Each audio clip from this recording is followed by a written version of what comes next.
Eastside is the second phase of the student accommodation redevelopment of Prince's Gardens.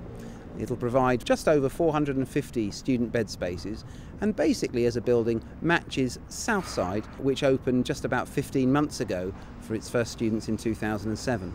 There is one difference between Eastside and Southside.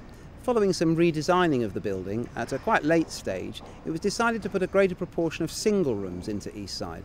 So actually of those 450 students, all but 40 in Eastside will be living in single, modern, ensuite rooms, which actually meets the demands of today's students. Buildings on the scale of Eastside cannot obviously be completed without the efforts of many, far too many to mention at this stage, but two companies in particular deserve mention. Lang O'Rourke, the main contractor, who built Southside with us, and as a result of their performance there were awarded the contract for Eastside. And secondly, the architects, Kern Peterson Fox, KPF, who designed the buildings in a way that matches in and blends in with the feel of the original 19th century Victorian squares here. We are very much going to deliver this building in time for the opening of the new academic session next October.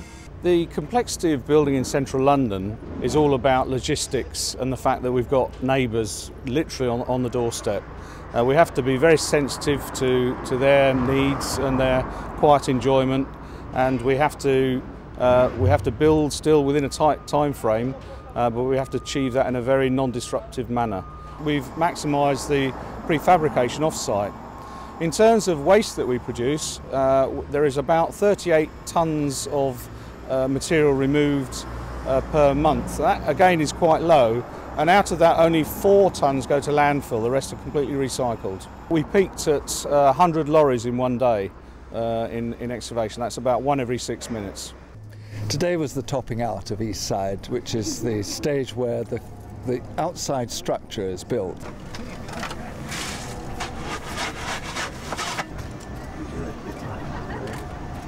It's quite a sort of poignant moment for me, because quite a long time ago, 1965, my parents dropped me off on Sunday evening outside of Falmouth Hall in the old South Side, and that was my first introduction to Imperial College. And then I stayed in Falmouth Hall for a year, which was very good accommodation in those days, but I'm hugely impressed with what's present here now. It's much better than when I was a student. So the current generation of students, they deserve it, but they're very lucky too.